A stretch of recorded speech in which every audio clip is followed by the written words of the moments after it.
Popcorn world.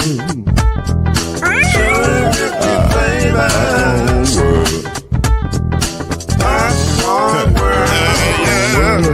Yeah.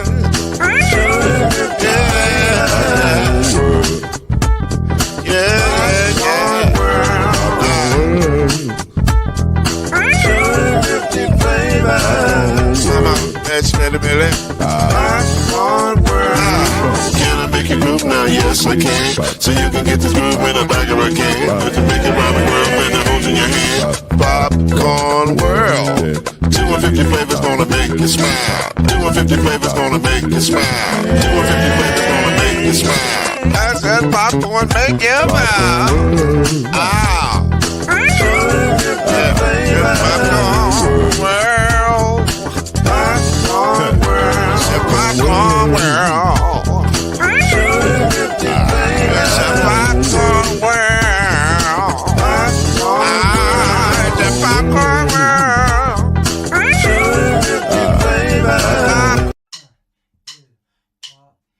You're now listening to BLEAV in the ACC with Heisman Trophy winner and Florida State legend, Mr.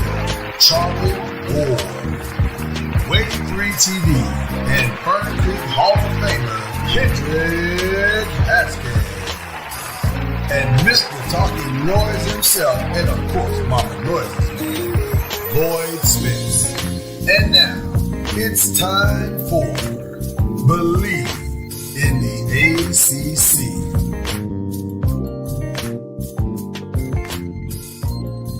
I am very excited to have our special guest here today on BLEAV in the ACC, but I have to be honest, I didn't think about the fact that unless she has an actual 9 o'clock class, this is wildly inconvenient for her. That woman ain't got no class. Not today. Not today. I'm good. Okay. All right. Look, first I will introduce the funniest intern I've ever had at Wave Sports. You swear. The craziest intern I've ever had. The craziest intern I've ever had. And the best shooter I've ever had as an intern at Wave 3. The one and only Jayda Curry, UofL women's basketball point guard. Welcome I will point out that, when I was in college, I had I thought I was doing something with my little 18-inch TV and PlayStation. But Jada's got this big 50-inch flat screen behind her. we just upgraded it because it was, I don't even know what inches it was before, but it was mini. So we had to upgrade it. Y'all must be doing well. No, shout out my former teammate Kiki. She left it behind for me, and we finally got it out of the storage. So I got to put it up on my wall a couple months ago. I like it. Hand-me-downs. You silly. I feel you. I'm gonna show you how much God understands people. There's no way in our day we could have had a flat screen 50-inch in our room. We lived on the first floor, so we used to break into the room and hook everybody's cable up and charge everybody $20. I'm just thinking about all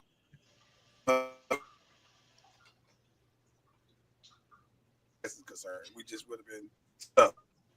we went to Murray and Moorhead, so you know how that goes. Yeah, there's nothing else to do there. No. Oh, there you go. Welcome. It's good to see you. Thank y'all for having me. I'm excited to get going. I've heard about it and I've seen Kendrick do it, but I haven't obviously got to be in it, so I'm excited. Bro, Makes careful me what you wish for. Especially with the guy with the button. Yeah, that's the king of the humble flex down there, Charlie Ward, Jayda. Okay. We can give you a sample if you like. It's not a problem. Well, sure, he'll do something anyway, but no question. I want to know on Coach Walls, how has he been this year? I know you guys are kind of near the top, but I'm just curious to know, with a mixture of young and old, how he's been able to handle this group. Yeah, I mean, I think Coach Walls, he's doing a great job. He's trying to figure it out. I think because we have this mixed bag of really young players and then really old players and not many in the middle, he's trying to figure out ways to reach some of us. But I mean, he's still the Jeff Walls that you guys know. He pushes us every day. He's gonna coach us. Like he said it a couple times this year, like every game's a national championship. So he's coaching us hard. He's pushing us, trying to get the best out of us the same way he did last year, and I'm sure all the years before that. But definitely trying to figure out, how to bridge that gap between the younger and older players, as well as just coach the different generations. But I mean, he's still doing a great job for sure. Jay, how is it for you? Because you're more of the big sister role now for a lot of these girls. Not only because you're a vet on the team, but also there's a lot of California girls on the team like yourself. So how are you? How much you like that role? And kind of being the bigger sister now. Yeah, I mean, I love it. It's definitely a challenging role, one that I've never experienced for sure. My freshman year at Cal, I was one of two freshmen, and the other freshman, she came like a half a year early and had already a semester under her belt. So I was really the only freshman, whereas here, they have each other, which is, I love that for them and that they can create that bond with each other. But also, they look up to people like me and our other vets. So it's a great role to have. I think off the court, I try to do a lot for them, try to, keep them acclimated in the sense of, they're far away from home and just doing whatever they need or they ask for to help them out. But I feel like naturally I just like helping people in general. So it's not hard to help them, especially because they're really good kids. So they look at you already calling them kids. I'm old. I'm old in this. Oh my God! Collegiate world, not the real world, but yeah, they're my little sisters for sure. Well, based on what you just said, does that in your mind explain kind of the slow start? Trying to get everybody to understand and the way it's all done of doing things, because got a slow start, but now you guys are really rolling. Yeah, we've figured some things out. I think we have a long way to go, and it's also a good thing that we still have room to grow around this time, because you want to start clicking as we get closer to February. But yeah, I think just trying to get them acclimated, even get us acclimated to playing with each other. But I do think that we're slowly figuring it out. But also knowing like we have a lot to work on and just try to put in the work every day to keep growing in that way. But yeah, I think that they're dedicated to, willing to change, willing to learn, willing to get better. So it hasn't been extremely tough for us, the team as a whole, not even just the freshmen. But we're still definitely trying to figure some things out for sure. Not to bring up old stuff, but that NC State game, after that, you all went on a run. What was it about the way you all lost that game that kind of brought that team together? Because y'all won, 6 straight after that? Yeah, I mean, I think anybody, if you're a hooper at any school, those kinds of losses hurt, especially when they're at home. It was definitely disappointing for our team, disappointing for our fan base, and we just felt like We kind of did Louisville basketball, and not even just for us, but for the years before us, like a disservice in that game. And it wasn't a great example of who we are as a team. I think that after that game, we've learned to, regardless of the score, to fight. I think that whether we're up 30, down 30, up 15, down 15, like we just got to play hard and play together. And that's something that we've been focusing on, that we've been doing a lot better these past few games. Now you have a couple of freshmen that came in with all the publicity because of their famous dads, Gilbert Arenas' dad, Zach Randolph. But it's been Taj Roberts who kind of flew under the radar with everybody else who has come in, and she has been lights out coming in as a freshman. Let's talk about her a little bit, because she has been unbelievable, and she's a quiet killer. Jeff was talking about it, it's like you'll look up and she'll have 17, 18 points. You don't even realize that she's scored. Talk about what she's brought to this team so far. Yeah, I mean, Taj is great. Like you said, all the Cali kids. I played against Taj in high school when I was a senior. She was a freshman. I didn't play against Mac and Isella, but I've known them for quite a while. So I've known Taj for a little bit. She's always, in high school, she was the same way. She's quiet to herself, but on the court, she's a killer, and a quiet killer at that. So she's just brought definitely a scoring need that our team needs. She's brought defense as well. I think she's solid on both ends of the ball for sure. But even outside of the basketball, she's just a good person and brought a different energy to our team for sure. And she's a freshman, and Coach Walls will tell you that nobody's a freshman anymore. And we're still we're kind of past that point where everybody's played enough they've kind of graduated from freshmen to sophomores. But to me, they're still freshmen. They're still making freshman mistakes. But she's one that is willing to try to figure it out and get better for our team and figure out what our team needs from her to be better as a whole. So she's definitely putting in the work every day. She stays in the gym and putting in the work to just be a better teammate, be a better teammate for our team as a whole. So. Now, you've had to battle through some injuries this year. Missed the first part of the season. How hard was that having to sit out, especially that France trip? Because I know how excited you were to go back to France. You'd already been to France. How hard was that? Yeah, it was tough. I mean, of course, I wanted to experience that game with my teammates in France. But, when your body tells you no, it tells you no. And that was just one of those situations where I had to sit out a couple games. But I definitely was eager to get back. And once I was back, it took me a minute to get acclimated. But I feel like now we're kind of moving and grooving a little bit. But yeah, like I said, it was tough. Definitely wanted to play. It was kind of all the way up until that shoot around that morning. I was like, okay, I'm not gonna be able to do it. But yeah, it gave me a different perspective being on the side. I had a lot of fun cheering on Taj and the team. I mean, she had a killer game, and I was enjoying myself for sure. And we just kind of got to see where we were at early on in the season, and I enjoyed that for sure. Who is the most Jayda Curry on the team of this group of freshmen? Most Jayda Curry? What do you mean? Like most? Who's the most? Who reminds you the most of yourself? Ooh, I'm gonna be honest. All of them, they're all different though. Like I think everybody on the team is like, that's Mac, that's Issa, that's Mari. Like they have their own thing. They bring their own thing to the table, especially personality wise. None of them are like me. I'm actually very. Like I'm very I am outgoing once I get comfortable. Kendrick will tell you I like that. But off the bat, like they're such strong personalities, which I love, and they have their opinions and they're not afraid to speak up, which I love. But yeah, they're all different. I don't think anybody is like me, and I don't think I can be any of them at all for sure. Charlie, let me tell you about the laser type focus Jayda has. We sit when we're shooting the game. We sit right next to the bench. Jayda didn't know that, even though we shot all of Jayda's games last year. I had no clue. We literally, they walk over us every time. They hide people. I'm like, excuse me. Lock in, man.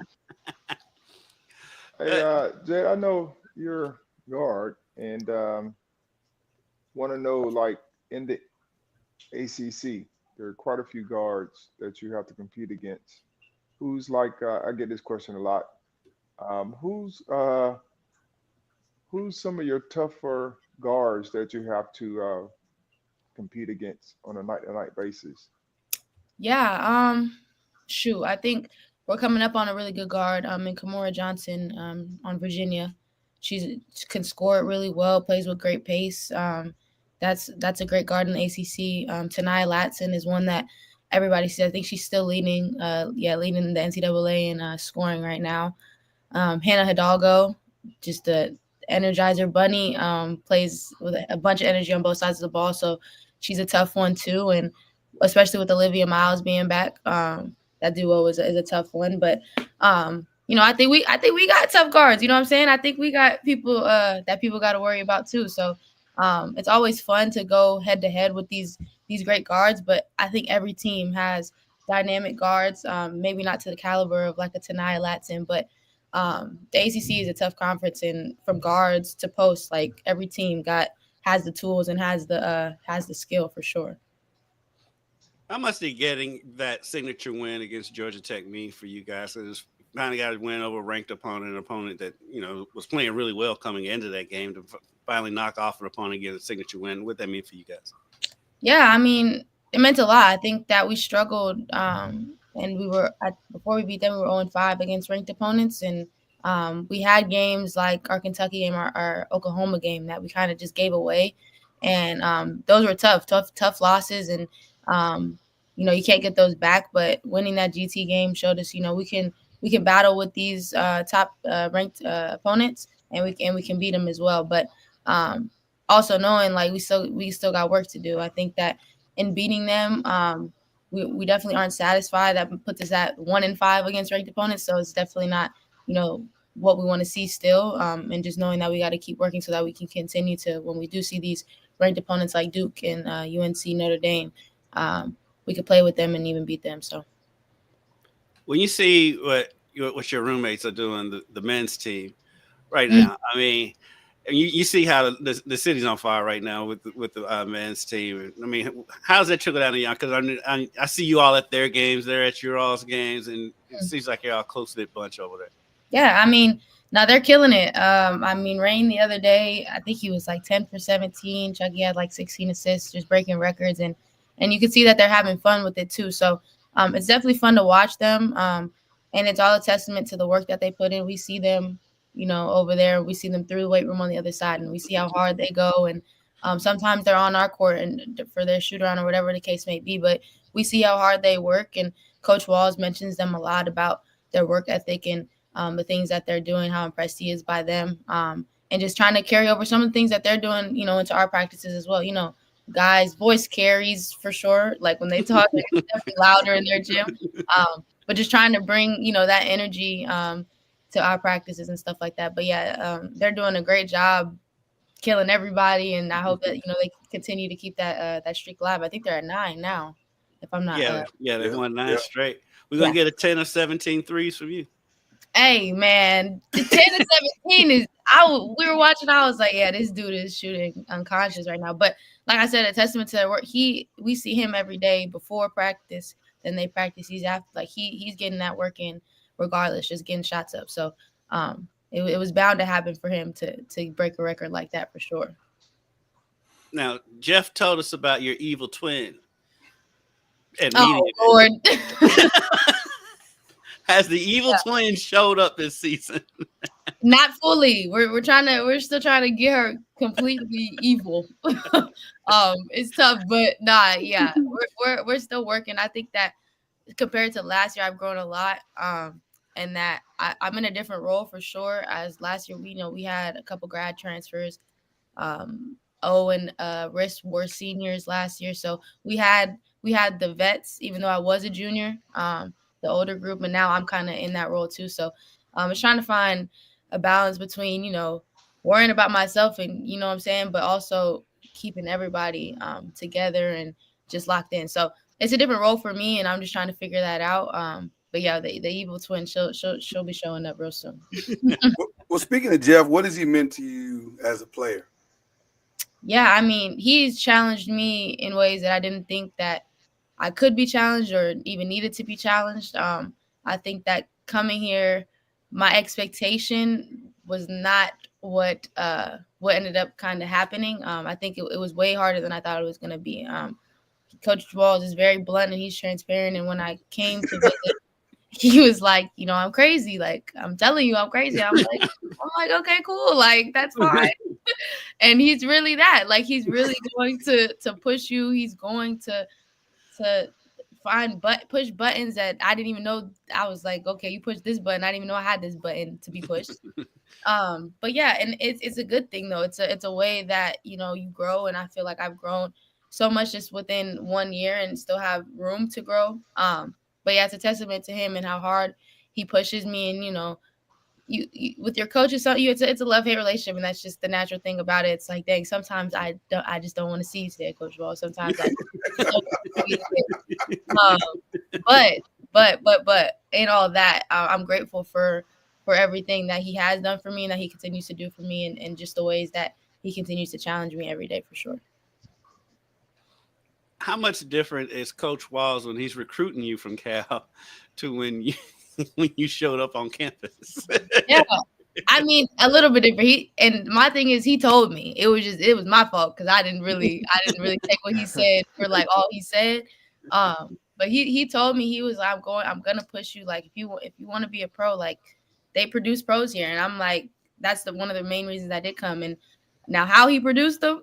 That's why I was confused about a little bit on my visit.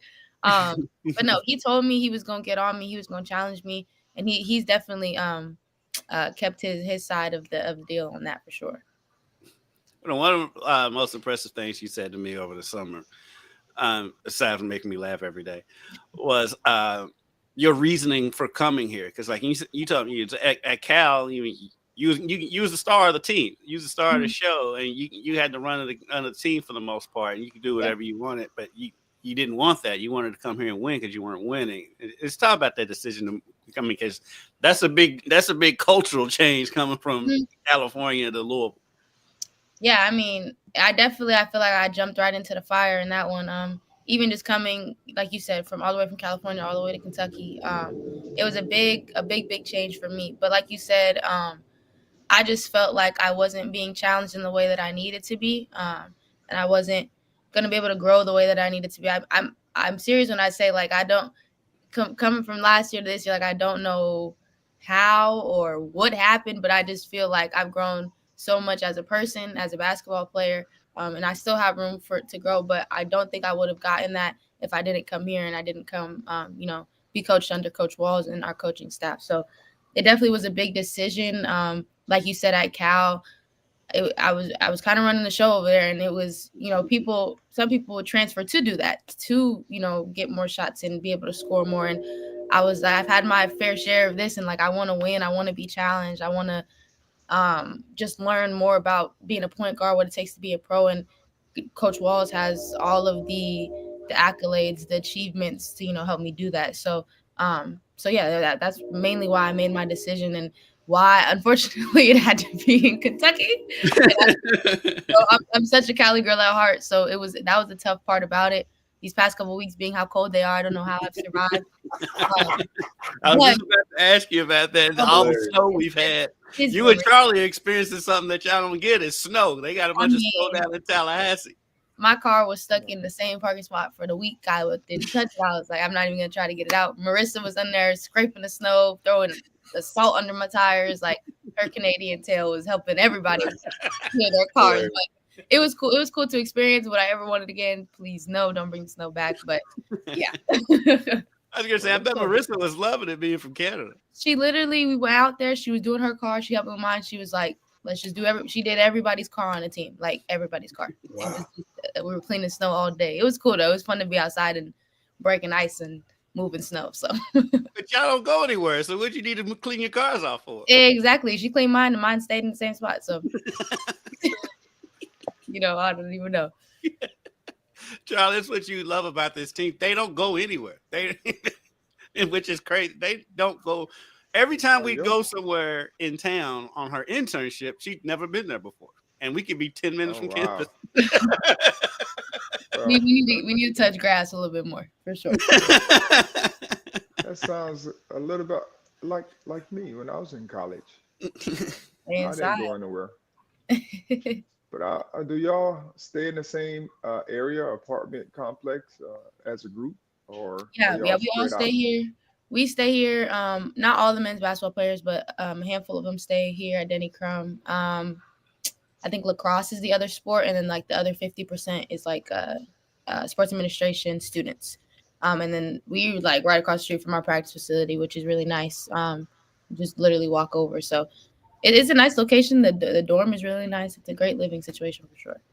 The dorm is beyond nice. He's Mhm. downplaying. The dorm is Oh ridiculous. yeah, it's probably up there with top in the country for sure. I want to talk to Jayda the intern for a second, and why sports TV? What or sports media? What interested you in that? Yeah, I mean, I love sport. I was really searching for a way just to stay near sport. My older sister actually is a like TV personality. Like she does all those things. Broadcast. She's done sports broadcasting. She models. She does just TV interviews. She's done everything, and I've seen her kind of just do that over the years. And like loved seeing her do it. And I was like, oh, I could maybe dabble in that a little bit. Why not? And then I just love sports. So I reached out to, I think Zach and Alyssa helped me find this internship, but I was just looking for something where I could, you know, work on that skill or just learn more about it. And I was pleasantly surprised that I got to do everything behind the scenes on camera. Like I kind of got to do a lot of everything, which I enjoyed because I was just thinking at first, like, yeah, on camera, but like I said, I am a shy person. Like, yeah, when I get on camera, I get comfortable and that's cool. But I also enjoyed like doing the editing and going out and filming these games and stuff like that was a really fun part about it for sure. How is Kendrick as a boss? Great. Don't do that. Don't do that. You can tell this. Jayda, this is a safe space. Hey, I can't do nothing now. Right. Did he treat you right? Did he take care of you? Oh yeah, Kendrick was great. I think I learned so much from him and from his favorite person in the world, Dusty. But they they were great, and Kendrick, he just allowed me to really get a feel for everything. When we were out, I was filming the games and stuff like that. When we got back, he let me edit a lot of things that were actually on some of their broadcasts and stuff like that. So it was fun, and he allowed me to do a lot, and I learned a lot from him for sure. And like he's saying I made him laugh. They made me crack up every day. So it was definitely a joyful and fun experience, and that I had a lot of fun doing. Would love to come back for sure if I could. But, and you always have an open door. I like that. One of my funniest stories from when Jay was in, two of them stand out. But the first one was the first time that Jayda and I went somewhere. We went to a high school baseball practice. And so Jayda hadn't really been around baseball that much. She's a basketball girl. So at first, they just bunting and stuff, so it's not making that much noise. But then they start swinging the bat for real with that aluminum bat. And you know how it pings and pops off that bat. Jayda's like, oh no, they getting active in here. They was. I was like, oh yeah, let me back up a couple steps so I can hit. What's your dream sports job? I've thought about coaching. I've thought about broadcasting. I've thought about, obviously I want to go pro. That would be my job for a while. But yeah, I don't know. I really just want to stay around sport. I feel like I've always loved helping people, but being around basketball and collegiate basketball now, being in the role that I'm in now, I've like really been like, okay, I really do like helping people, and whether that be if they need a ride to go wherever, like I'm gonna be the person to do it. But yeah, I don't know. I just like to help people, and I feel like I find that the most possibly in coaching, and just being like a mentor. I think Coach Amanda Butler, our new coach that came on this year, has been a great person for me, and that I've gotten really close to, and I kind of just love how she helps me and helps the girls on the team. And I'm like, dang, like I would want to, do something like that after I'm done playing. But yeah, I just want to stay around sport. the unrivaled league that's around, helping out with that. Like just anything that I end up doing, I'd be happy to do if it involved basketball for sure. How much did being out kind of spark that coaching part of it? Oh yeah, I didn't think before this year that, like, I thought about everybody who plays basketball. I was like, oh, maybe I'll GA or I'll coach. But I really enjoy like seeing the game from a different perspective. I don't think there's been a time where, except for at Cal when I had COVID and I had to sit out, but I didn't even attend the game. So this was the first time where I was like at a game, sitting out because I was hurt and I had to watch from a different perspective. But I loved it. I mean, I felt like sometimes when I'm in the game now, when I can't do as much of like, hey, like I saw this and you could do this and whatever, because I'm in it and I'm thinking about, okay, what did I just do? What did I mess up on? Just think I'm in it. So when you're out of it, outside looking in, it's just a different perspective. And I think that definitely sparked more of an interest in like the coaching position for me. And it was fun. I mean, I was out, me and Becca in the back of the bench was just hype, and like it's a fun, definitely a different role, but it was a fun role to play for those few games. How have you seen the women's game change over the years? I know you've been in it for a few years, and you've seen this transformation where you mentioned, you just talked about the Unrivaled League and how that's like the new up and coming off season for some of the WNBA, as opposed to going across seas to play. Yeah. And so just curious to see get your thoughts on how the women's game has changed over the years that you've been in, even in college. Yeah. I mean, yeah, from the college perspective, I think for me, simply coming from the Pac-12 to the ACC, that the style of play was just a big change and adjustment for me. I think in the Pac-12, a little bit of a slower pace, a little bit more of a ball screen, post guard type of play. Whereas here, we still do that, but a lot faster. We get up and down. We're pushing tempo. About getting more possessions. Sometimes the Pac-12, it's like, okay, we want to slow it down. We want less possessions, control the game more. But yeah, that's just for me personally in a conference change. But I just think in general, like women's basketball is getting so much more attention. Like you said about the Unrivaled League, like that's becoming something that it seems like a lot of people are going to be trying to be a part of instead of having to go overseas during the off season. And I love it. I mean, I've been watching the games. It's super competitive.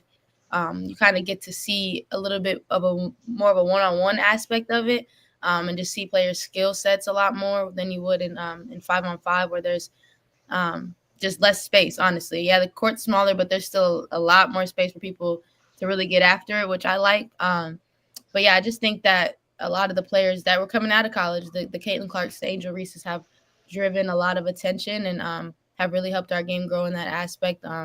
Financially, just from a viewing standpoint. So I think we're just kind of slowly but surely moving up, and I think now it's just time where it's gonna take off for sure.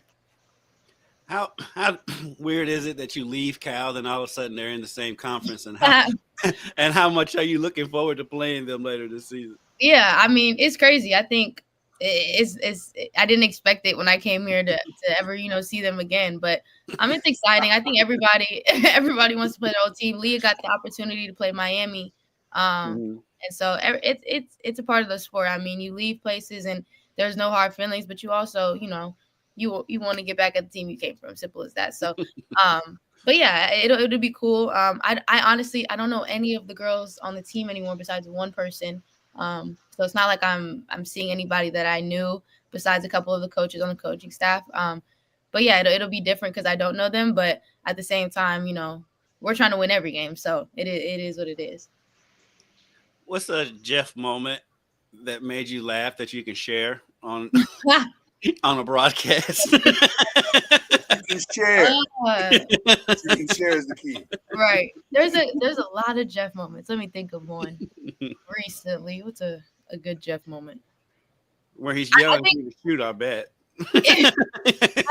Jeff moment, the continuous moment, is when he impersonates someone or like us, and he's like, Like he'll try to he'll do it himself, and it's like it's always dramatized, and it's like Coach Walden look like that, and he's like, yes, you look like that. So I just think when he imitates us, and like a closeout, he's like, you guys come out here and you don't chop your feet or whatever the case may be.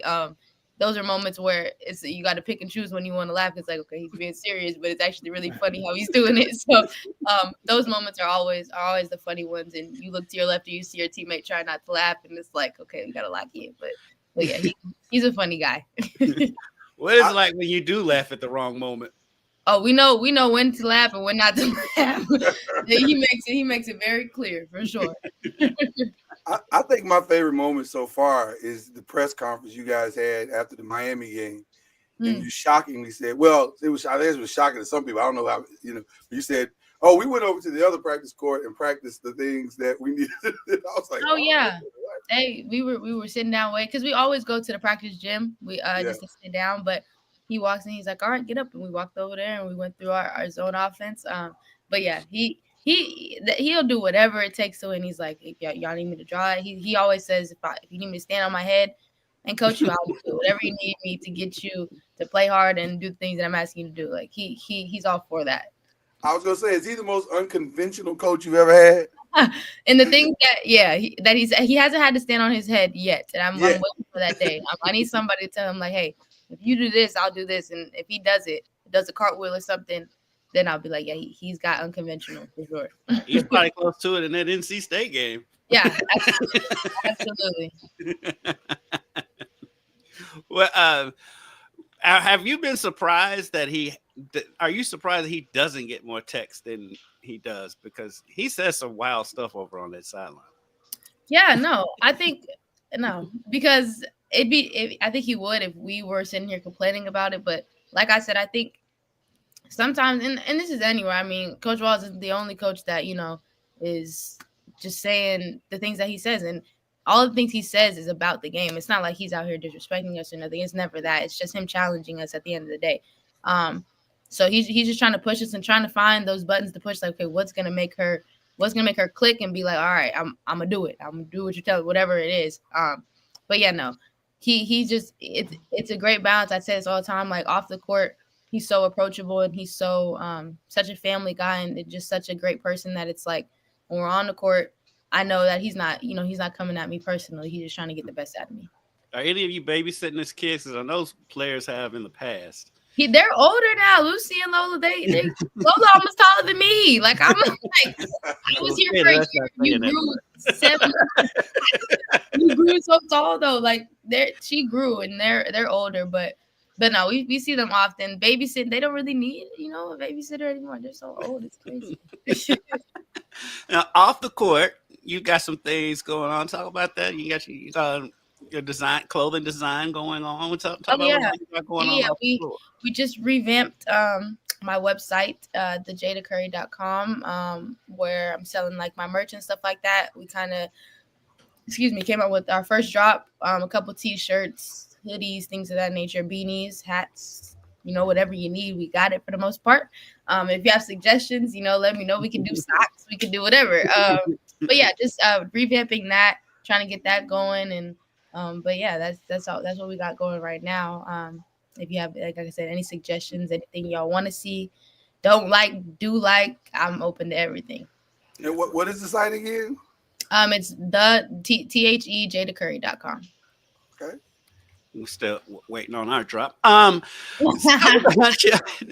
about your folks, especially your father, and how much of a part of all of this they are and how involved they are, because it is a total family affair. It's not just Jayda out there doing her thing or just your sister out there doing her thing. It's a whole family affair with you guys. Let's talk about the closeness of your family. Yeah, absolutely. I mean, my family is everything to me, and my mom and dad have dedicated so much time to just there you go. That's it right there. Yeah. You too. They put a good picture up there.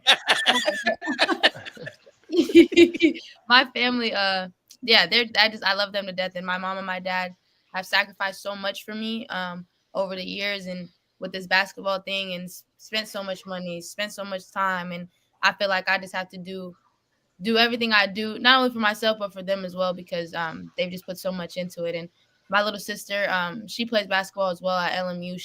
She's been out for a little bit with she's had some back problems and a back surgery, so she's trying to get back. But we grew up playing basketball together, and they put so much time and effort into that. And then my youngest sister now plays volleyball, and they're just doing it all over again. So they love us to death, and I feel like in everything I do, whether it be basketball, school, life, I have to reciprocate that energy of just giving back to them. And but yeah, I mean they're a huge part of everything that I do for sure.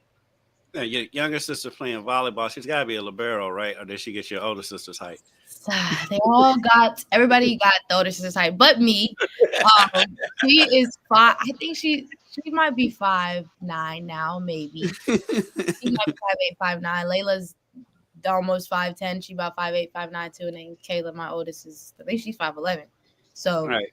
I don't know what happened with me. I was born to be a point guard, apparently. But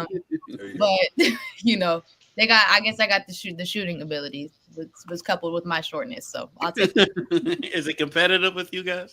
Oh, always. I mean, me and Layla, I used to be the older and bigger sister at one point. So she switched up and she got bigger than me. We really used to get after it because I'm like, girl, I'm still older than you. So well, I'm bigger than you. Like it didn't matter. But we were always playing basketball outside, at home. So it was always competitive. I mean, I think we're a competitive family in everything we do. We could be, I don't even know who could wash their clothes the fastest. And it's, it's anything. In our game nights, in our Christmas, we're playing Christmas games, and it gets real rowdy for sure. In everything that we do, but it's super fun. Jayda's funny, and her competitive. We'll go out on stories, and if there's a basketball around, Jayda's shooting it. And so, you gotta keep it. Yeah, her and Preston, who's a sports reporter here in town. Those two used to go at it all the time. Preston's in his mid to late 20s, so they're not that far off in age. And he still plays, and Preston's about, what do you think, about 6'2", 6'3"? He up there. Yeah. And these fools will be out there shooting against each other all the time. So Preston kicks, every time I see Preston, it's good. If there's a basketball court, we're shooting, and I'm killing him every time. I was just gonna ask, can he shoot? Now he can shoot a little bit. He shoot a little bit. We still really haven't really like had a set competition. It's been like, oh, I'm shooting, I have girls and stuff like that. But I see him. That doesn't sound very encouraging because everybody can shoot a little bit. I mean, he can shoot a little bit. So she said no. No, he can't shoot all. She's being nice. He can shoot a little bit. He has a nice form. Nice form. Nice form doesn't mean they're going in. Where's this shade coming from, Charlie? I'm just saying. Can he shoot or not? You gotta get him on here. Let him speak. She's trying to be observation. Well, I want to ask you about. I'm a high school coach, and I'm just like to ask you. What are some words of wisdom you can give to a high school coach to be able to share with his team, or be able to share with the team on preparing their student for college? That's a good one. College is a different beast, and I just think there's a lot of things you can do preparation wise, mentally, physically, but at the end of the day, one thing I would encourage high school players to do when they do get to college is just to embrace I guess you could call it the ugly, and just embrace the feelings of growth and the feelings of growing pains, because I feel like sometimes you get into this thing where it's like, well, this is very uncomfortable for me, and I'm not used to this, and it's hard, and all of these things. And I would just say, from experience of not embracing it and kind of being like, dang, like, I don't know if I can do it, having these thoughts, and you'll have those regardless, but also always coming back to, like, you're here for a reason, and you wouldn't be here if you didn't put the work in. So continue to put the work in, continue to embrace growing, whether that be physically, in the weight room is something that a lot of freshmen struggle with. It's picking up big weight. Like, some people don't lift at all in high school. And I would encourage people to lift in high school just so you get an idea of, what it's going to be like. But you can never be set yourself up to be in a position to be like ready to take on challenges and be ready to grow through anything that you go through. Oh, thank you. Charlie, you got some advice with Jayda. I mean, you've been where she wants to be, and you played in the NBA. Y'all both played point guard, and you both were not the tallest in the world at your position. You got some advice? Charlie's a little bit taller than me. I know I ain't that tall. Not the tallest in the world. What do you mean? Undersized point guard. I mean, I feel a certain way about that statement. You should, Charlie. You absolutely should. Charlie, you know I love you, brother. Well, compared to my teammates, a lot of my teammates, I was the smallest. I mean, but a lot of those guys were 6'8", 6'6". I'm not that. But I always found myself in the huddle with those guys and wondered, like, man, these dudes are tall, and why I'm always the smallest guy. But somebody needs glue. Every team needs glue players, and that was my role, and all my basketball roles. I was a glue guy, meaning, I did all the necessary things to help everyone else be better. So as a point guard, when I was playing football, Sam Cassell didn't like playing point guard because what does he like to do? He likes to shoot.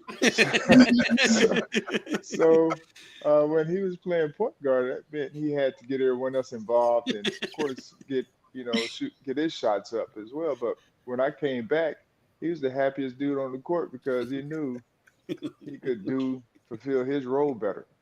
Right. And so, I lead currently. My job was, I was the steals guy. Like, that's what I did. And I coming from football to basketball, from a skill development standpoint, I just didn't have it until like the end of the year. But I knew my role. And once I figured out how I can make an impact on the game and on our team, I just stuck with it. Like, I wasn't trying to do what I couldn't do. I was doing what I could to be effective, and it worked for me. And so I think finding your role, and then same thing in the NBA. I found my role, and I was able to play it to the best of my ability, and was able to get 11 years out of the deal because of just me understanding my role and not trying to do anything else, understanding who I was playing with, and then defensively finding my niche. I wasn't a very good individual defender, but as far when it came down to the team defense, I was on point.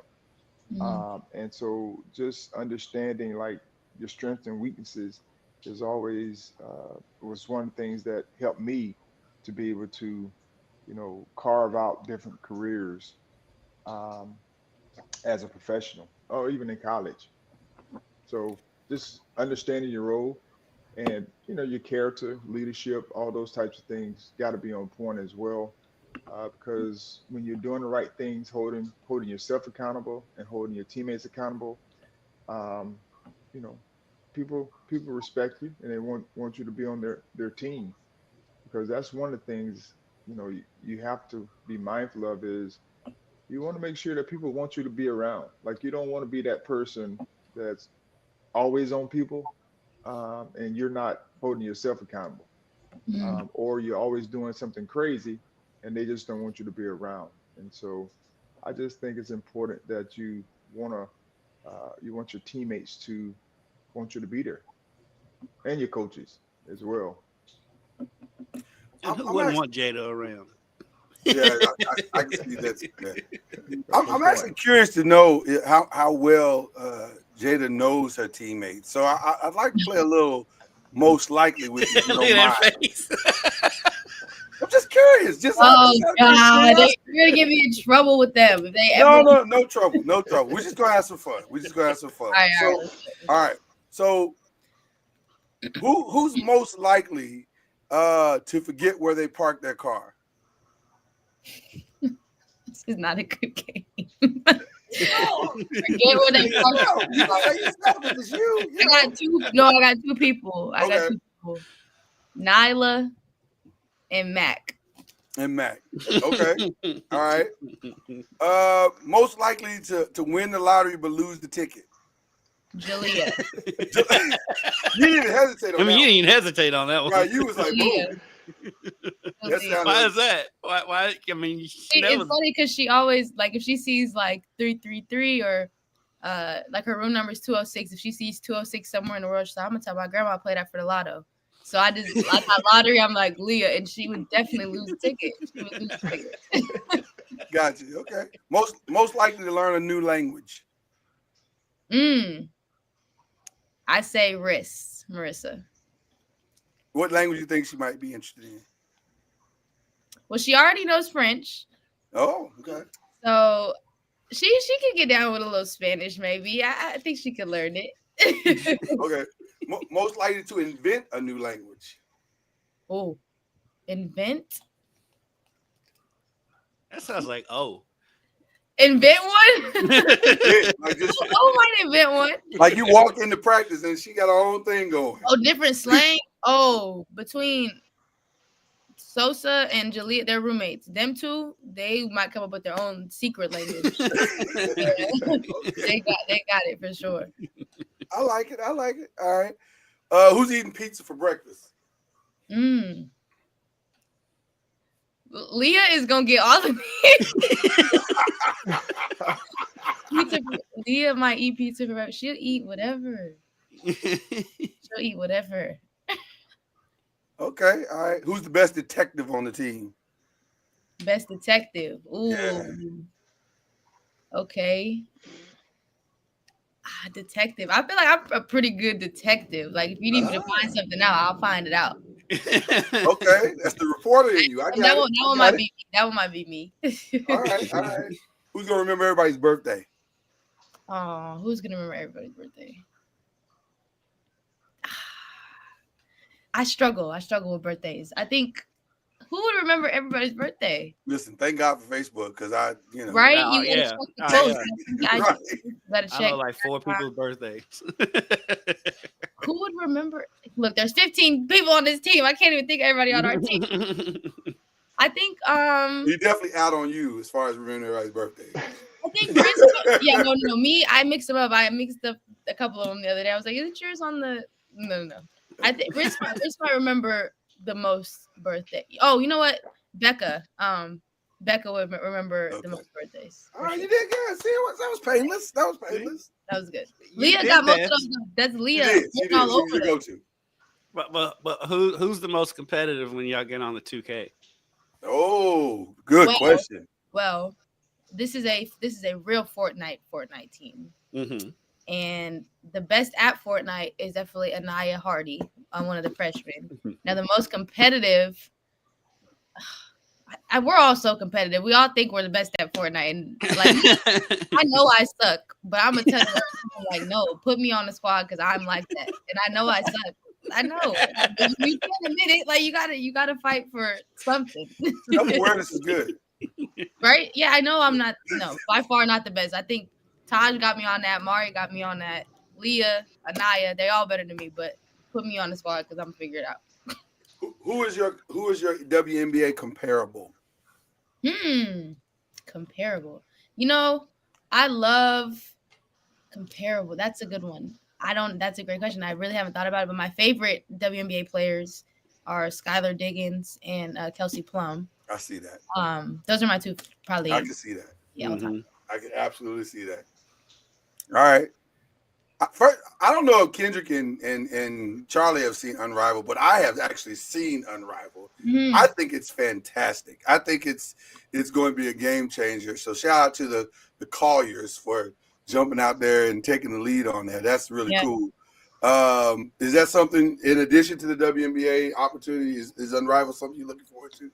Yeah, I love Unrivaled. I think, like you said, I think it's great. I think the competition is great. I mean, the first game out the gate, I think it was the Lunar Owls, and I don't know the team that Jewel Lloyd is on. All I remember was Jewel Lloyd and Skylar Diggins. Yeah, it was good. It was a heck of a game. Oh yeah, that's what I mean by like that one-on-one aspect. You still get in that 3-on-3. So I love it. I definitely would want to be a part of it for sure. But yeah, they're doing a great job between Nafisa and Brianna just putting that together. I mean, it was a great idea, and it's definitely more than what I expected and doing what it needs to do for sure. Awesome. That's the beauty of where their campus is, because we've heard a train and now we're hearing a plane fly over the door. Oh, listen, I heard that plane, at least 3 planes have flown over since you. Waking up in the middle of the night, like, what is that? And it's right. But as a true professional, Jayda did not blink, not one time. Not one. Sound like she's used to it. If you're down there where their dorm is, you are used to it, because the train track is probably about 100 yards from the dorm, and it's a very active train track. And then they're also in the flight pattern. So all the flights are landing and taking off right above their dorm. Right here. Your thoughts about your home state and what they've been going through? Oh yeah, man. I mean, it's tough. My sister is the closest to it. My older sister, because she's lives in downtown. She's actually in Miami right now for work though, so she's away from it. But it's crazy. I mean, fires in California are normal. Now to this capacity, definitely not. And I've seen a lot of people. A couple of the girls on our team, they know people whose houses have been burned or they've been displaced and stuff like that. So definitely praying for all those families and everybody out there. Fortunately for me, I haven't been personally affected by it when I talk about like my family and things like that, but I do know some people who have, had to evacuate and things like that. So it's getting slowly but surely contained. And I hope that, it'll be contained a little bit faster. And but yeah, just a sad thing to see, all these people's houses. I mean, you even see, of course, they publicize like the JJ Reddicks and the people. I don't know if you guys know who Janae Aiko is. Yeah, of course. Yeah. Okay. Not that old. Golly. I was just wondering. I didn't know. Cold game out here, boy. No. But yeah, I mean, you see people who you never think, their houses would be touched in a fire, but it happens to everybody, and that's the crazy part about it. But yeah, just a sad thing, but just praying for everybody out there for sure. You miss an In-N-Out burger? Oh my gosh, where's Dusty? Because that was one thing me and Dusty brought it over with some In-N-Out burger. Because oh my. But Jayda, can we have an honest moment about In-N-Out burger though? Tell me nothing about In-N-Out. No, just one little thing. We have one in Texas. I'm open to opinions. Just one opinion. The burger, I love it. Okay. With those fries, come on. That's fair. Okay, I can eat it all. I'm gonna eat the fry, the shake, the burger. I'm gonna eat it all. But you gotta eat it like in the moment though. You can't be taking it home because it's like you don't. The fries get cold and they're nasty, and you got to get a good batch. But the burger and the shake's gonna hit every time. Every time. 100%. 100%. Jayda, we'll get you out on that. One more time, shout out your website. Yes, thejaydacurry.com. Thank y'all. Thank y'all so much for having me. It was so fun. And like I said, she lived up to everything I said. I did not overhype her because you cannot oversell Jayda. Not at all. You are welcome here anytime you would like. Thank y'all. I've been able to stay in contact with Jayda since her internship ended. She actually worked with 2 of my other interns, with Courtney Walton and Nick Curran, the play-by-play guy for the women's basketball team on the radio. And so there's a lot of Wave 3 love within the UofL basketball program. So, Jayda, thanks again for joining us. I will see you soon. You're on the road on Sunday at Virginia. Yes. Good luck there, and we will see you down the road. Thanks so much for joining us. Thanks, guys. Jayda. Rest of the season. She is delightful. She's great. She's delightful. She's a natural in front of the cameras. The thing is though, she's so comfortable with Dusty and I that whenever we try to get her to do stand-ups, she's goofy the whole time. So we got to reel that part of it in so she can get something out. But I mean, she's gonna be successful whatever she decides to do in life. and she's great on the floor. She's come on the floor. Part of the turnaround for their season was her returning from 100%. injury. She had a hamstring injury. She battles a foot injury too, but she goes out there. She does what she has to do. She's known as a 3-point shooter, but she does much more than that for that team, and she is a leader on that team. So she's everything you would want in a basketball player, and everything you'd want as an intern and possible employee down the road. I'll say this about them, just getting it back to basketball, Charlie. Their turnaround, and I say they, I mean the entire men and women's team over there, has been somewhat remarkable this season, because it's kind of like both teams went through the exact same thing of kind of finding themselves and having to really understand the culture of what it means to play in this system. Talk about, as a coach, how hard it is to hate to use this word, but evolve a team through a season in that process. How difficult is that to get a team to understand the culture that you're trying to establish going into a season? Well, I think it all stems from, your off season habits. A lot of people always think about the season, but your off season habits kind of fuel what happens during the course of the season. Um, and your strength and conditioning program, your workouts, skill development workouts, your team bonding, all those things happen early on, and then once the season happens, you're together all the time, and you're having to put all those things that you did in off season together. And as a coach, you kind of know what you have, and the strengths and weaknesses of your team, and you want to see them develop and grow throughout that process.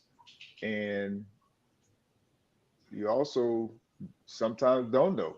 You kind of know what Yeah. certain guys can do or ladies can do, but you don't know, especially if you have freshmen, because they are young players. You definitely they have to go through that seasoning process, where they're going to be, especially their dynamic. I'm going through that right now with one of our guys. You know, uber talented, but some of the things you just have to continue to work out. And I'm like, they're young, and you just have to keep coaching them up and coaching them through. And so you understand that, you're gonna be frustrated because some of it seems like you keep repeating yourself, but they also just give you that wow moment, like they understand it, and you don't want to be as harsh, or sometimes you just have to pick your spots as a coach. Um, but when you start seeing them work together, and it's a process, you have to continue to share with them, what it looks like to be a team, and your leaders. You have to encourage them as well. Like, you know, I need you to step up and lead in this area, to be able to help the group. So any quality team, I shared a message yesterday with our group. Any quality team is going to be player led, and Mm, the team is going to be successful, I should say, long term. It's going to be player led. yeah. And so when you have guys that are stepping up and leading, and in that way of being able to motivate their teammates by the way they first handle themselves, and then hold their teammates accountable, in the right way, and they kind of understand and know what you're doing, what the coaches are trying to get across. That's where you start to see the evolution of a group. And so, you know, any team that's successful long term, I guarantee you, there's a group of players that have stepped up to lead, um, and that is a coach's dream. When you have your players leading their teammates, and all the teams that I was on, that was successful. That's what it was. The coaches wasn't the loudest voice, in the room. They were just the ones that were confirming certain things, but they weren't the loudest voice in the room. and then they held each other accountable. So I think when you start to see teams do well, I guarantee you their players have stepped up to lead in some form. They've taken on what the coaches have asked them to do, and now they're doing it. And so it was just refreshing to hear her say, I think it's number 6. He's the shooter, the lefty, the one that went 10 for 17. Mm-hmm. Yeah. For him to she sees Rain Smith. him, sees him in the gym, putting in the work. Yeah. Like there's no replacement. Like people try to shortcut and do all those different things. Like there's no replacement for putting in the work. Right. And I say, your confidence comes from the work you put in. Like, reps were moved out as we adopted that phrase. And, people's like, well, my confidence gone. Well, put in more work. Like when you put in more, you feel a little bit more comfortable about what you're doing. But no coach can take that. People tell me, well, the coach takes my confidence because X, whatever the XYZ. I'm like, well, if you're putting in work and you're producing it at a high level, the coach gonna put you in, or he's gonna leave you in, or whatever the case may be. Right. And so, yes, you're gonna make mistakes. Everybody does that. However, how do you recover from your mistake? Like some people make mistakes and then they jog back. They turn the basketball over, or something happened, and then they jog back. Like, no, you're trying to get the ball back, so you need to be sprinting back. That, to me, that's giving effort and not allowing the play before to dictate how you continue. So when people talk about confidence, well, 10 for 17. Well, I'm sure the man is in the gym shooting. It's not just that's not accidental. Yeah. Right. Yeah, that's not accidental. Yeah, that's the third time he's broken a 3-point record at a school. He did it twice at Charleston. Wow. He had a 10 3-pointer game, and then he followed that up with an 11 3-point game. Wow. At Charleston. So I want to ask both of you real quick. With Louisville's 9-game winning streak, now they're on a week break. Is that great, Charlie and Kendrick, or do you, or when you're winning like that, do you want to keep playing? You would like a couple of days off, but maybe not a week. Yeah, right. I was thinking that. It's a long time. Right. But I'm sure Coach, is it Kelsey, right? Kelsey, yeah. It will keep them sharp during that week off. Especially if you have a competitive team. There'll be some days that you can get some recovery days in because the season is long. That's the reason why they have a week off. But during that week, there's a lot of skill development work. There's a lot of work that you can do to fine tune your offense and defense. So some of that, and then keep it competitive, amongst the group. And I think that's probably the reason why they are where they are now, is because they're a very competitive group within themselves and practice. If you have guys that can compete at a high level on both sides, 10 guys, then the prices are really, really super, I should say, competitive. And if you watch them play, they're very businesslike about their approach. It's not a whole bunch of flash. It's not a whole bunch of gallivant. I mean, Terrence Edwards, he'll get the crowd going a little bit, but that's about it. But like Rain Smith, I mean, he comes down, fires that lefty jumper, and just runs back down the court. Chucky Hepburn will come down and throw a flashy pass, but he's stoic the whole time. That dude's face does not change. This is the most if you and kids, you'll know what I'm saying when I say this. This is the most un-Louisville team Louisville has ever had. Like, if you look at it historically, they don't look anything like what Louisville has ever looked like. Yet, for sure, it's the best team they've had in 5 years. And it's not skill-wise, they do look like a Louisville team, but they're say it again. Skill-wise, I think they do. Some skill-wise, for sure. Yeah, but I get what you're saying though. They're not in your face. They're not in your face. They're not flashy. Teams can be. They're very blue collar, and I really like that. I love that about them because it's kind of a reflection of Pat, because he's I'm not saying he's not a fun guy, but he's not a high personality guy in the sense of he's no Rick Pitino for sure. He's not boisterous and, he's not that. He's just here's what I do. This is how I do it. Let's get it done. I like the epitome of that is James Scott. Yes. The center. Now, from my standpoint, he drives me crazy because he doesn't come to press conferences. But he goes in there and that dude dunks everything. Yes. I think he's second in the conference in dunks, and he's got like 35 dunks on the season. It's some insane number. But he just comes down, does his job. And again, his facial expression doesn't change.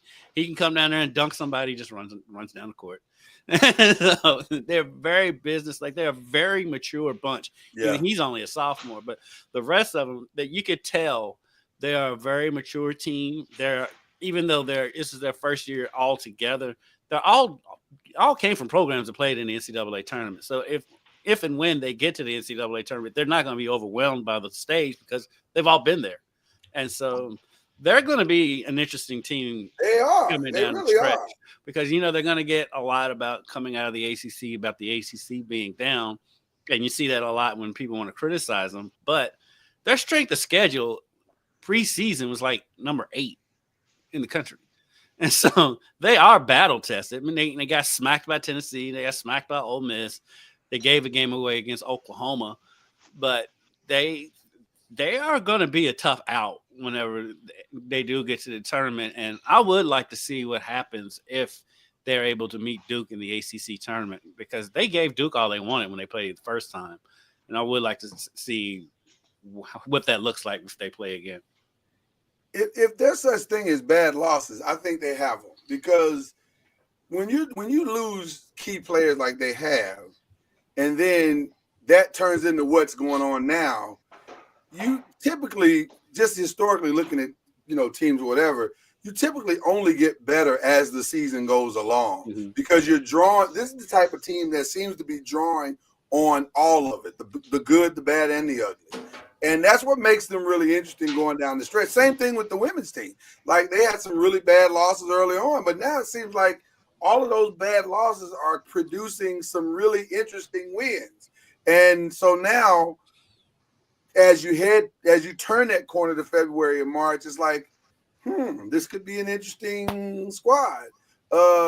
We saw that with our own Charlie Ward as his teams in high school basketball. This is when you want to be playing your best basketball coming down the stretch. Speaking of, how is Charlie Ward's basketball? See what we did there, Charlie? See how we made that happen? Professional segue. We're tag team back again. we're doing okay. We lost our last game by 5 on the road to the number 2 team in the state, but we were right up there as well. It was a tough game. We didn't execute as well when we needed it. They shot very well at home, and there was some tough calling. To be able to overcome a lot of missed calls on our end, on both ends, and like I said, we didn't execute. We missed like 9 free throws. We lost by 5. We didn't have that many turnovers, but we just didn't execute when we needed it. And so next time we play them, we'll have a better opportunity to. I like it. Which would be going to the state playoffs or Final Four. So we're excited about where we are. We got 5 games left. We lost the game due to the weather, which was more of a rivalry game. Everyone here in the city is wanting to beat us because the last 3 years or so that hadn't been the case. And so the team that I'm so mad at you that you waited till Jayda was going to do this. I know. And that was a Charlie Ward Humble Flex. Why did you say that? Well, it's true. It ain't bragging if it's true. It ain't bragging if you're backing it up. It is not. I'm just saying we're gonna miss a game that's a rival game due to the weather. That's not all you said, Charlie. That's not all you said. Yeah, that's what I was saying. That's what I was trying to get to before this humble flex thing. That's what you got to after you humble flex. It's fine. It's true. Everyone in the city is trying to beat us. And so, but we got a chance. I mean, we got 5 games left. Should win them all. One of the teams is pretty good team. They're 19-1. They're in this private school and they all right. And it's kind of like Jayda talking about Preston jumper. He's okay. So we're gonna put our best foot forward here, moving forward, as we get prepared for the district tournament and then the regional tournament. I'm just trying to get people to play with the shot clock. and Charlie was a success last week at the Louisville Invitational Tournament. It was a success. Like we didn't have, like the games were probably great flow to the game. Yeah, scoring was probably, whether it was good or not, it was just good to see people at some point just saying, "Hey man, I gotta shoot." Like. And the funny thing is like when I talked to everybody I talked to around here, like it wasn't going to make a deal because they get up and they run up and down the floor here anyway. It's those smaller schools, like that Louisville Invitational Tournament. The shot clock was never going to be an issue. It's never going to be an issue. And see, to me, when it's not an issue, it may be 1 or 2 possessions, because from a defensive standpoint, if you can guard that long, I mean, for 30 seconds to get a team to rush at the end, if you're shooting bad shots, like that's okay if it's before that. But the flow of the game is totally different. The scores for the championship, the team that won the championship. Now the scores were down, but it wasn't a shot clock. They won. 100. They won their first. They scored 95 in their first game in the tournament and 86 in the second. Who is but that? The St. X, the number 1 team. It's crazy, Lloyd, that St. X is the number 1 team in the state. But you could tell when they had to step up in competition because they won the semifinal game 61-59. But then they won the championship game against their arch rival Trinity 68-44. So it didn't have an effect though. The scores were down, but that's just field goal percentage. I mean, but the flow of the game is always, to me, much better. Like there's no stagnant moments where a team's gonna hold the ball, pull it out, hold the ball, pull it out, hold the ball, and the defense saying, "Hey, I'm not going out there," and they're sitting there watching each other. Right. Like, There's a consistent flow. To me, that's the biggest difference. The scoring, people will try to equate. Well, it's not going to equate to score. No, it may not. Skills equate to scoring, but the flow of the game is just totally different. The entire game, because I was just sitting there watching. I watch a lot of film, but just sitting here watching some of these teams we're getting ready to play or playing. If it's like a minute, or even during the middle of the game, and they're up, they're going to take a whole minute off the clock, just to kill. And I've done the same thing. We take a whole minute off the clock in the middle of the quarter. Yeah, that makes no sense. In a regular, but especially when you're only playing 8-minute quarters. 100. A minute is a big chunk of the game. Right, that's a long time. Yeah, because like if a team is up by 3 or 4 possessions with 2 minutes to go, Yes, you can. It's over. Yes. If they have guards that can handle the ball. Yeah. Right.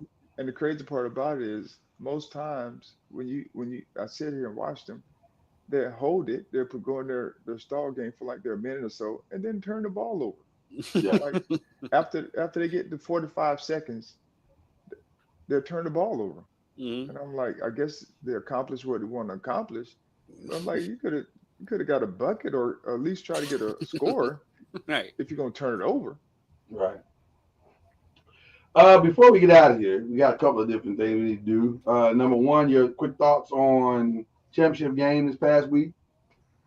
Exciting fourth quarter. Say it one more time. Sorry.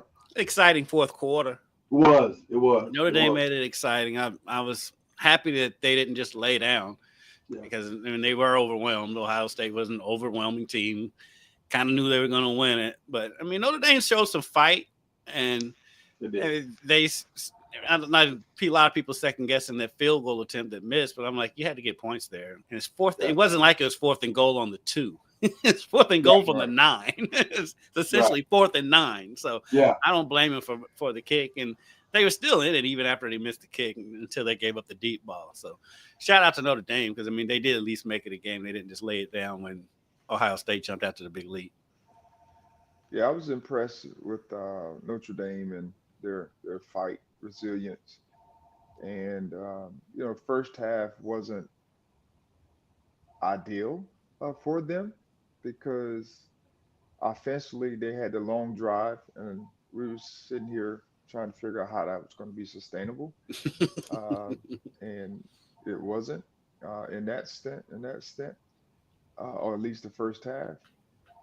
And Ohio State, offensively, like Notre Dame didn't have an answer for anything they were doing. They were just kind of on the ropes and hanging on for the rest of the first half. And, the score at halftime was what it was because they limited possessions for the most part in their time possession.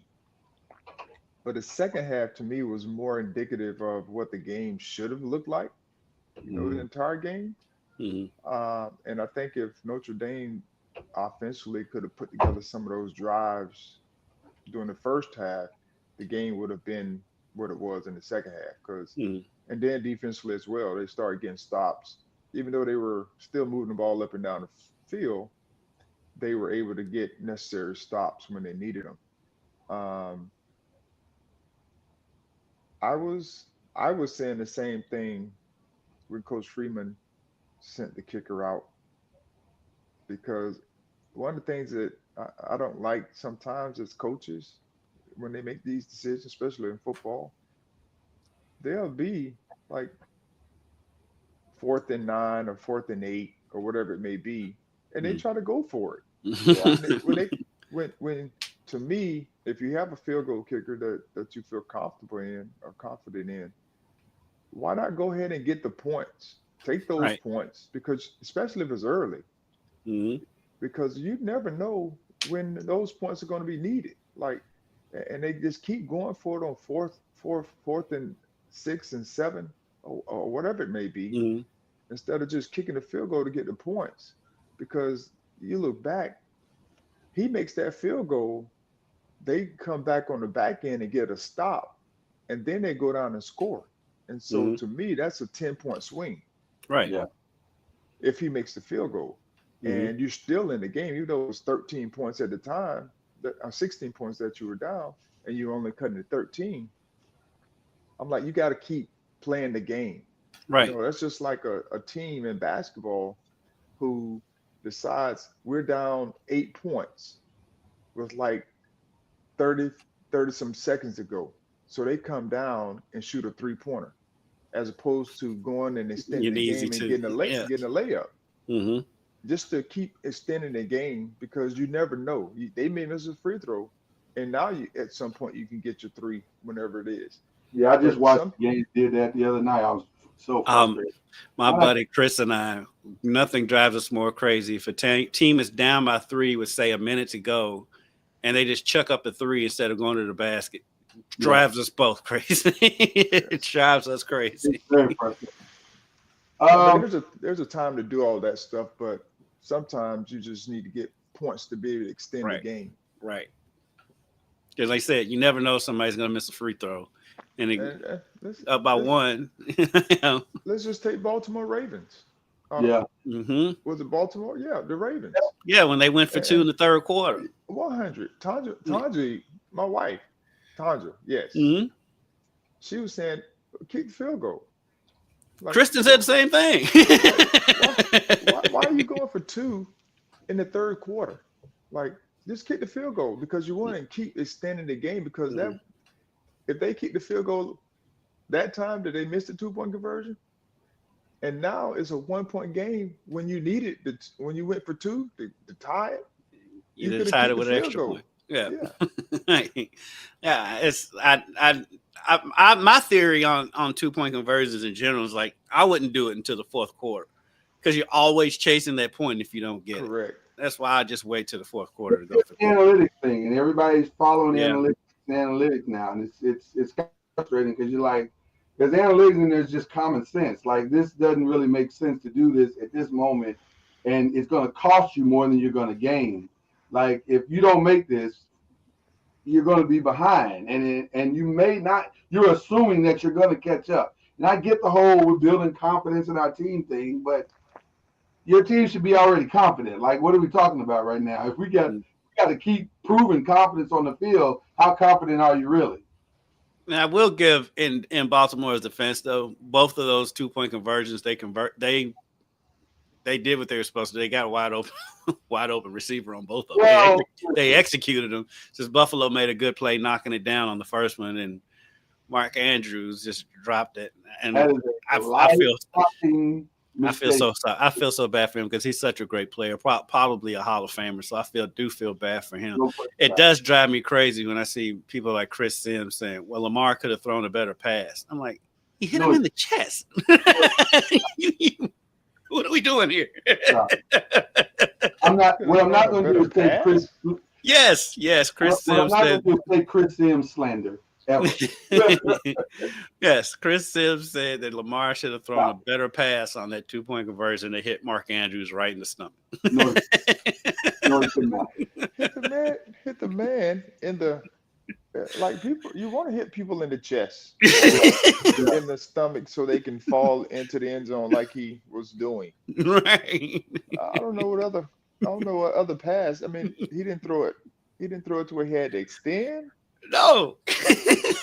It could not have been a better pass if he tried. Right. The only thing he would have done is if he flipped it to him like that. I'm like, Peyton Manning threw ducks for his whole career. Nobody blamed him if somebody dropped one of them. That wasn't a duck. That was a nice. I know this was just perfect pass. He just dropped it. I'm like, man, we just looking for ways to blame this man. NFL Honors just released their listings. Who's getting what or who's nominated for what. Very interesting at the top. The AP Most Valuable Player has 5 candidates instead of 3. You had to say let me try to guess. Go ahead. Lamar. Yes. Josh. Yes. Saquon. Of course. Burrow. The last 2 are pretty obvious. Jayda. From a performance perspective.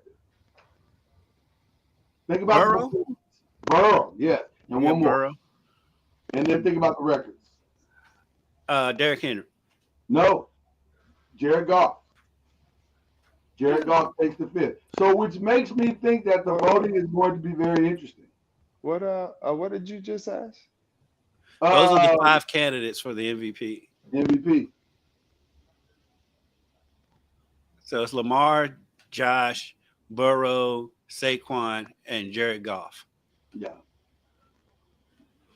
Which makes me think that Josh is going to win it. Me too. Because it's going to be the votes are going to be spread out. Honestly, though, keeping it all the way real, I think I would give it to Saquon. Saquon deserves it. Yeah. But it's a quarterback award most times. I know. And it's 4 quarterbacks on this list. Yeah, I mean, if it wasn't for Saquon, Philadelphia would be sitting at home because they tried their hardest to lose to the Rams. Yeah. He did everything they could do to lose to the Rams, except for Saquon. Who are you giving it to, Charlie? I would give it to Saquon because you very rarely have a 2,000-yard rusher. I mean, that's not like something that happens every year. And he has his team in one of the conference championships. And so, and he's their guy. Like he's pretty much the offense at that point. If he's not there, they're average.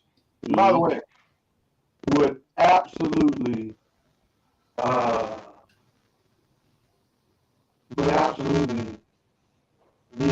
nowhere without Saquon this year. You're welcome. Great job by you. Great job by your Giants.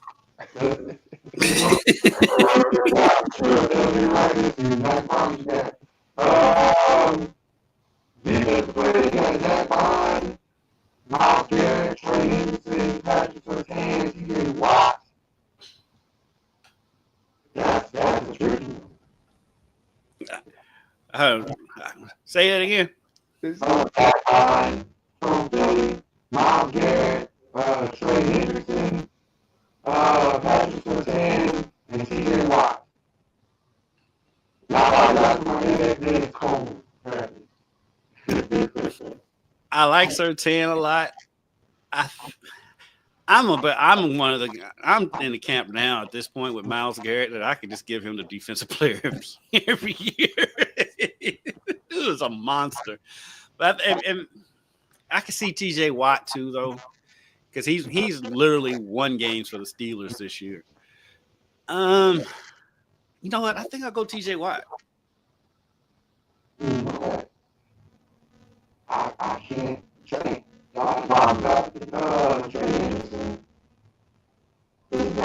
That's the only bright spot on this Bengals defense. Like the rest of the defense is not very good. So, I don't know. I don't know what to say about that. But it's going to be interesting because I said, because Surtain has been so good in the secondary that I think he's helping the defensive front seven get sacks because of his coverage in the secondary. Can you see that, Charlie? Say that again. Surtain's been so good in the secondary that I think his coverage is so good in the secondary that he helps them get sacks up front with coverage sacks. It's hard. Sometimes it's hard to single out a defensive back. Yeah, it is. For player of the year, unless he is what you say, that part of it, and then he has like 7 or 8 interceptions, a ridiculous amount of turnovers. Something calls fumbles, but just to say you shut down a side or you shut down a man or shut down whatever, it's hard to warrant equate that being a defensive MVP. Most times, I don't know the history, but most times the MVP is going to be very similar like the quarterback, the edge rusher. Somebody up front. Yep. Someone that has a bunch of sacks, hurries, may have a few interceptions. So that's normally, or a linebacker that's very dominant with their tackling, interceptions. So those are normally the ones who, I may be wrong, but I can tell you who's going to be in that conversation very soon. Your boy Verse. Oh, man. Yeah. Man, I mean, could you imagine if Aaron Donald hadn't retired or if he comes out of retirement? Good luck. NFC West is breathing a sigh of relief as we speak. Speaking of Verse, Defensive Rookie of the Year, Cooper DeJean, Brandon Fisk, Quinion Mitchell, Chop Robinson, and Jared Verse. It's Jared Verse for me. It's Jared Verse for me. Yeah. He'll win it because, he's the only rookie that made the All-Pro team. Yeah. Cooper DeJean was really good. He was a surprise for the Eagles. He was. Is that the guy from Michigan? Is that where he's from? He's from, I think he is from. I want to say. I just know he was all over the place. I mean, he lit up Derrick Henry in that game when they played at Baltimore, and he's just all over the place on the field. He's impressive. You know, two of those guys on the list. Two of those guys on that list is from a school that lost all its games this year. lost the majority of their games this year. But they've had great history.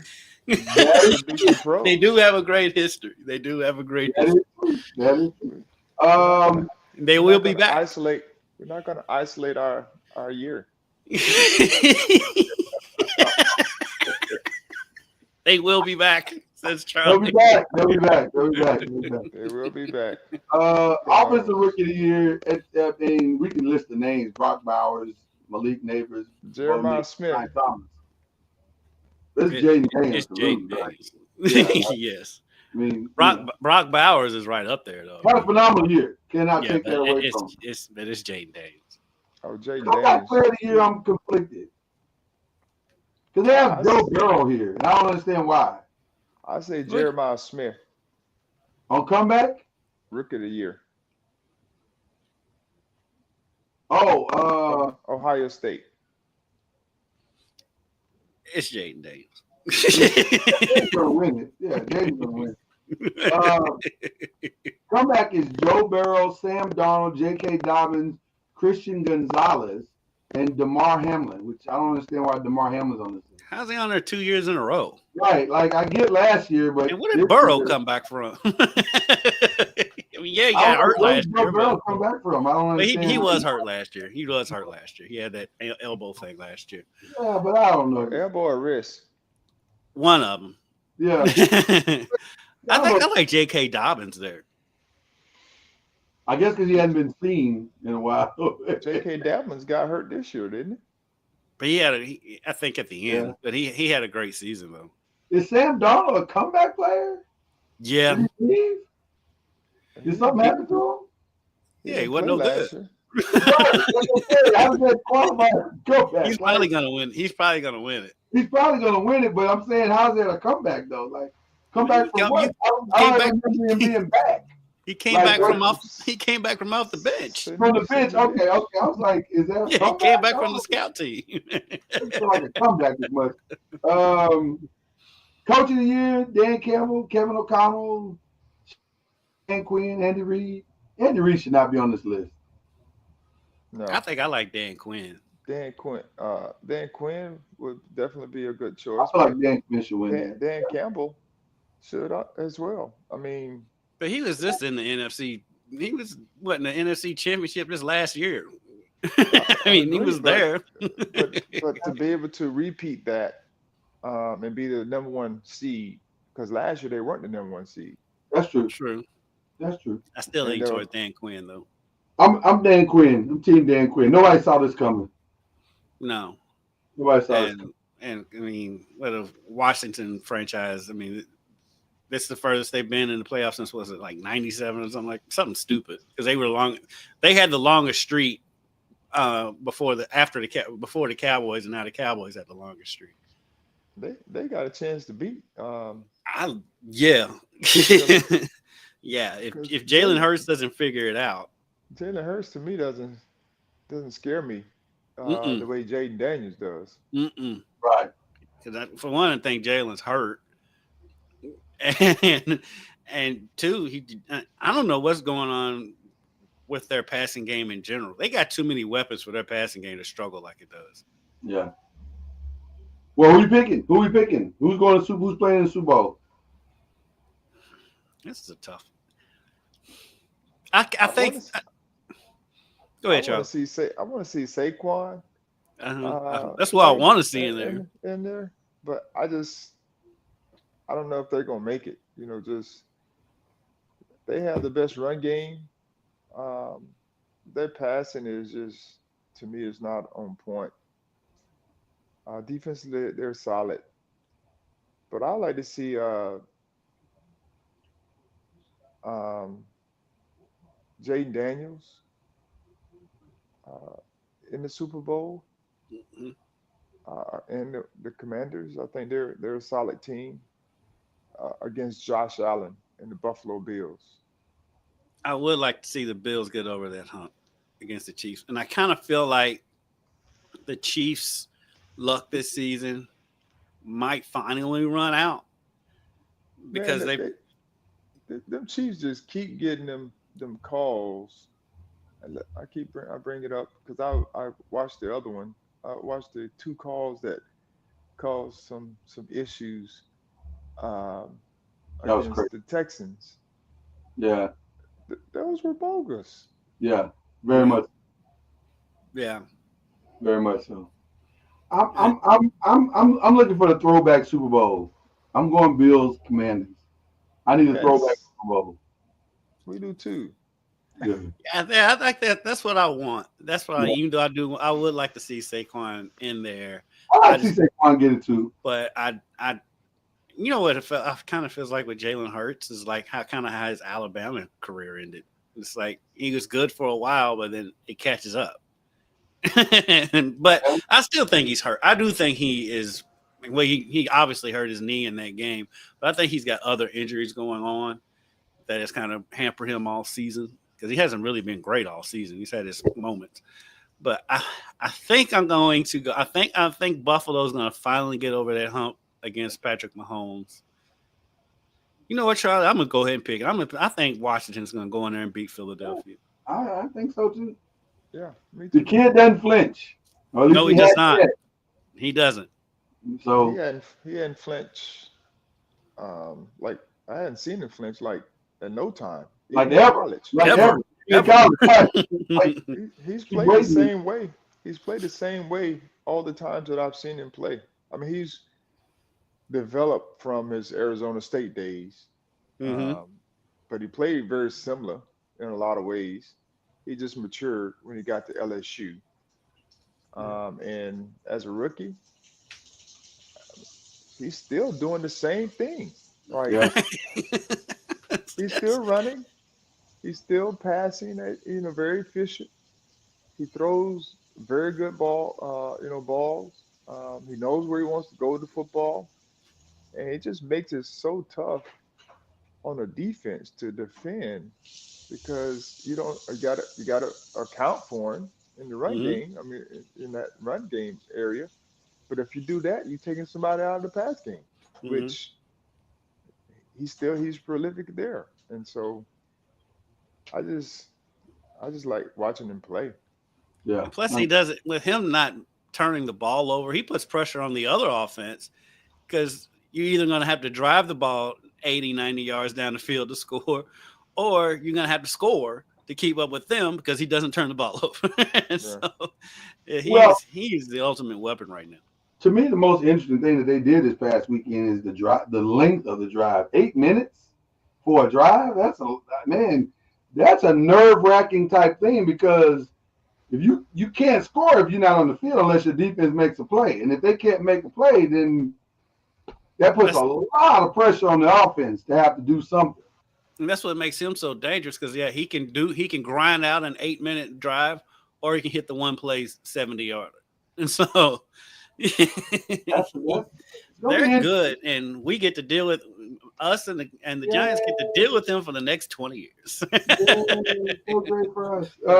Great. He's already better than Dak. In 10 minutes. Oh my goodness.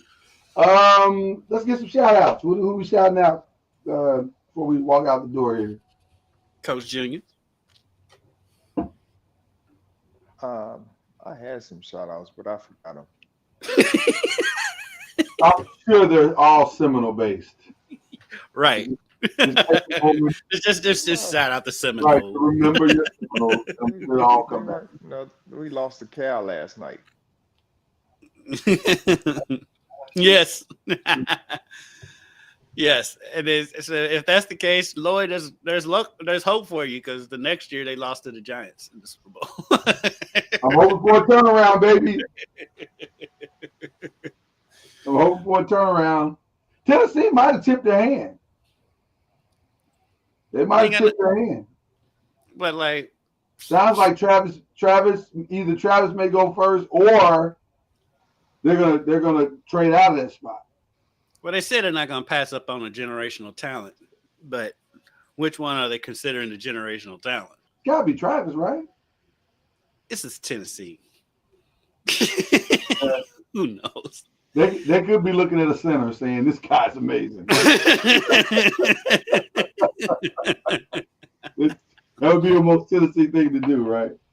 Which actually professional segues into my shout out, which is ironically to Travis Hunter, because he won the Paul Hornung Award again for the second straight year. I told you. Well, we knew that. Oh. But the consternation was they was worried if he would come back for the award ceremony because he's already been here. He is coming back. He's coming back.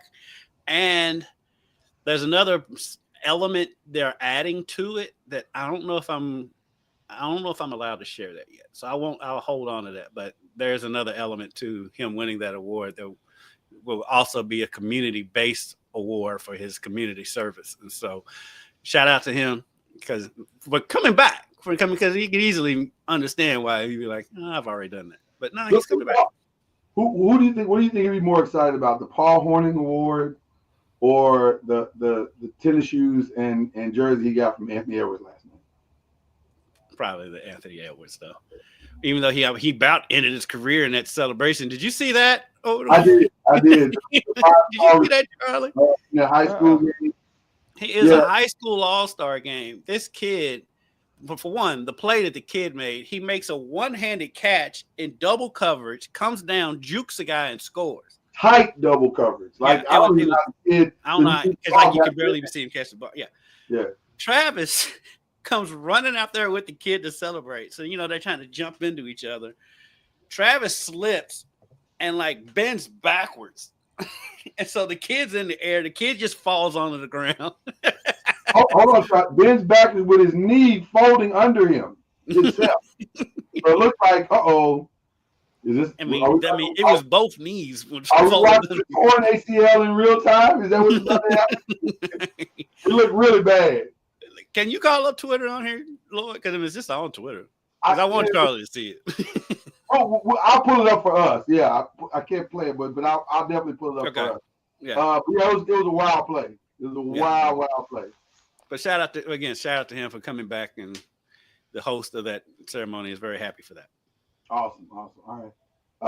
My shout out is to you, Kendrick, and Jayda to the show. Shout out to Jayda.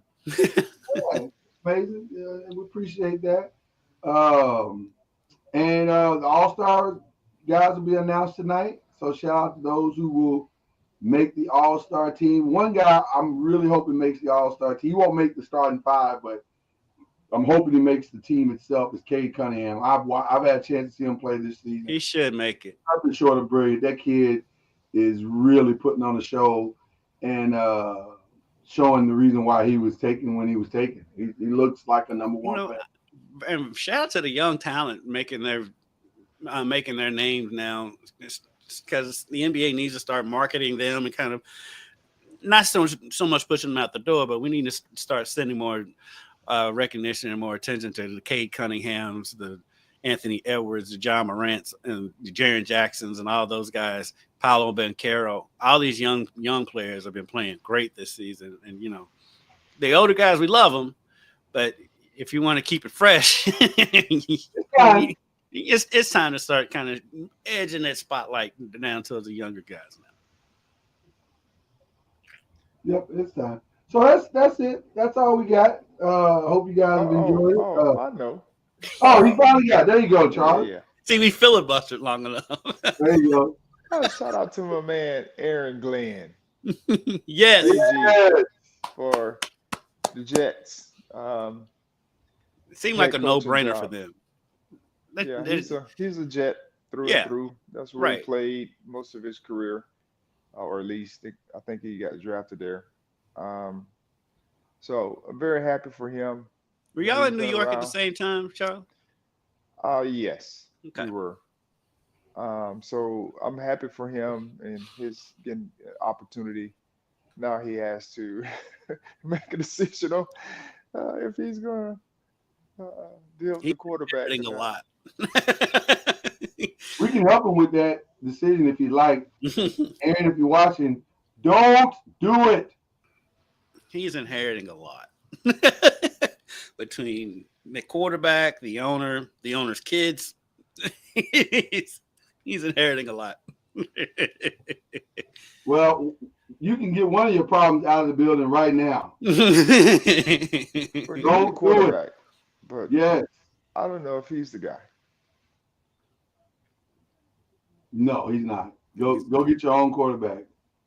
His numbers were pretty good at the end of the year. Don't do it. He put up some numbers. Don't get the Kendrick. Don't do it. I'm just saying. Don't do it. Being fair and balanced. He did put up numbers at the end of the year.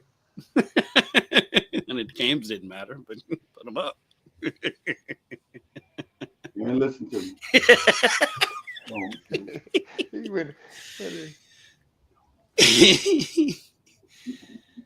Just rebel rousing. You know, people hear what they want to hear sometimes. I don't even want you thinking about it. Make that decision right now. We can help you. The Jets being bad is always funny though, because their fans get but now I don't want them to be bad. Now I need them to be, you know.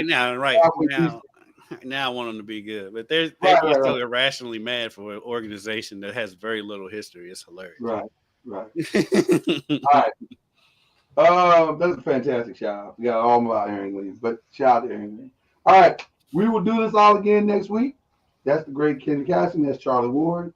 I'm Lloyd Spence. And we'll be back next time on BLEAV in the ACC.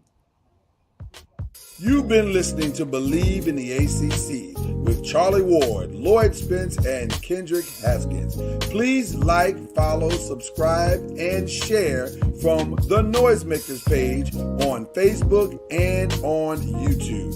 And you can also listen to us on Spotify, Apple Music, iTunes, and wherever podcasts can be heard.